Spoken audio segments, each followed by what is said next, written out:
And I'm very happy to announce that June was my personal best trading month ever since I started. So for anybody who has followed me along the way, you got a chance to see a pretty crazy up and down journey. And it's taken me a very long time to get to this point. And like the month was awesome. And just getting right into it, here's the Interactive Broker statement from June 1 to June 30th. I ended up making $9,007. That was the net. It was $9,011, but I had the $4.50 in market data fees that Interactive Brokers charges.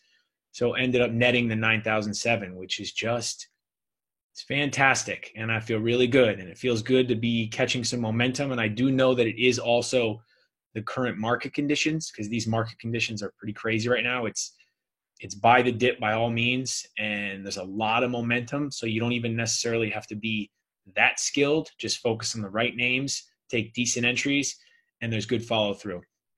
And a lot of this P&L came from Tesla because Tesla was in play. It's one of my favorite stocks to trade.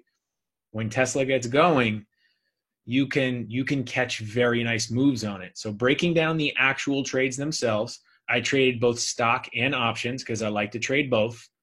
Stocks, the usual suspects, all right here. Some ones that were a little different, GSX, NKLA, trying some of those, ended up not working out so great. So it just goes to show that I'm really good with the same basket of names that I like to trade. And made $1,570 trading stock. So that's great. Not a game changer, but make a few bucks doing that. And then the options is where the real money was made. And a lot of it was, actually almost all of it was from just Tesla.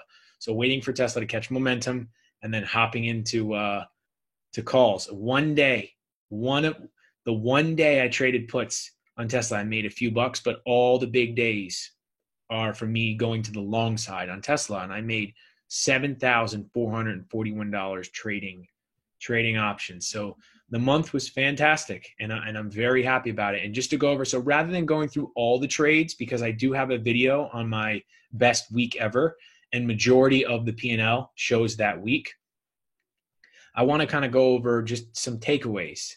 So happy with the month, but takeaways on the month. So I just had a record month. I feel great. What are the takeaways? And I'm realizing that most of my P&L comes from specific names that really catch momentum. There's not big opportunities every single day. So I think something that I used to get caught up in is I used to try to approach every day as if it was almost the same. Like there is an opportunity to catch a decent move today. And even though, yes, stocks are moving every single day, I have noticed that for me, it's really about waiting for a specific name, Tesla in this case, this month, catching momentum, getting a catalyst, breaking out, whatever it is, and having that just the momentum activated, and then ride the momentum and press. Don't be reckless, but increase size a little bit. So I increased my option contract size to 5 contracts. So I was trading 5 contracts at a time on this thing, probably a decent size amount for some people. And I just got used to trading that size. And then every time it has a decent setup, take it. Don't even think about it. So being able to really execute and take advantage of those moves.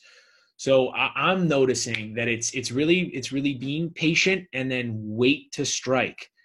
So that's been my mindset going into the months of just knowing that if I take the same approach every day, which is every single gap up and every single gap down, let me go try to find big moves. I think that's what creates inconsistency, because there are specific times and specific days where you can just tell it's risk on, the market is moving, and it's a time to press the gas. And there's not many of those days in each month. So it's about just kind of chopping around, staying alive, not doing anything crazy on those days, and then kicking it up in gear when it makes sense. And obviously just going, I make more money trading options. I've noticed that. I still do like stock. I still will trade stock, because on some names where the options aren't great, it's nice to just take a quick scalp here and there and be involved. Still, once again, be involved in the market, but not pressing it, and then just taking those little quick scalp moves on the stock and being happy making, a couple $100 and walking away for the day.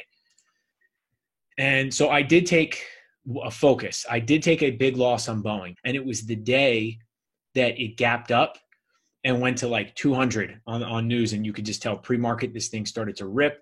It opened, had a huge move higher. I missed the opening range break on it to the upside. I missed the long in the morning. So I kind of got caught up in trying to catch the top. So I was shorting it and just taking little paper cuts here and there, paper cuts here and there. And then it just added up to be a really nasty day. So it's once again, it still goes to show that I am human.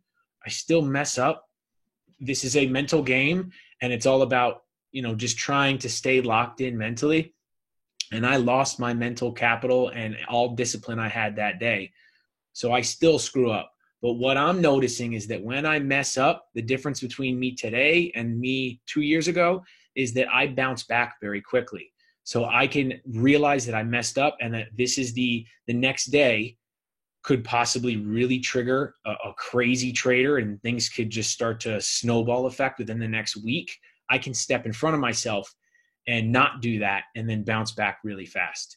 So that's been a big difference that I've noticed. And then also, and this just kind of a tip for myself moving forward and maybe for anybody watching, I didn't look at my P&L until the end of the month. So I kind of sort of knew where I was, but I'll be honest, when I opened up and saw I made $9,000, it was more than I thought because I just was not tracking it every second of every day. I used to do that because I used to approach this as if it was, this has to supplement a normal job income. So I need to make X per day, X per week. I didn't even think of that. This was more just take the setups. If I'm green or red, focus on the process, figure out what I did right, figure out what I did wrong, and then apply that every day. And I did not look at where I was on the month until the end of the month. And that helped me mentally a lot to not have to focus on that number every second of every day. And it was one of those things where focus on the process and then the money follows. And it actually did, right? And then just kind of the last quick takeaway is it took a very long time for me, but I'm very confident in the process and the strategy that I have developed over the period of years of just testing and figuring it out. And I tell you that when you become very confident in your process, very confident in your strategy, and confident in yourself, you can execute every single day. You know what you need to do. You know what can get you into trouble. Of course, occasionally you're going to slip and screw up just because this is trading. It's very hard to be perfect. But that building up your self-confidence is absolutely everything. And mine is at all-time highs, and it goes to show that that's directly showing in my trading, and it feels really good.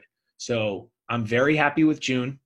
I'm not getting too high, right? Don't get too high, don't get too low. If you make a lot of money, if you lose a lot of money, don't ride those highs and lows. Don't be too aggressive. And just realize that the month is now over. So now I need to go about just focusing on the process that got me a great month in June and just continue to apply that. Don't change anything. Pinpoint focus, the spots where I need to take advantage, avoid the trouble. Don't press every single day. Wait until those opportunities are there and strike and then back off. And if I can do that, I know that I will be able to consistently put together a decent month in July, hopefully. So regardless of how your month was, if it was good, if it was bad, just continue to focus on the process, continue to refine, see what works, see what doesn't, use that data to be able to build your confidence in what works. And then that will allow you to carve out what you need in your process to hopefully become consistently profitable, because that's exactly what I needed and what helped me create all of mine and got me to where I am today. So here's the little quick breakdown again. Very, very, very nice June. Very happy. Now it's just about rolling that momentum into the next month. So let me know how your June was and some of the things that maybe you're working on to get better as a trader. And then some of the takeaways that you had in June, regardless if it was good or bad, just so we can all try to learn a thing or two, because that's what this is all about. So hopefully you had a good month. And until next time, I'll see you later.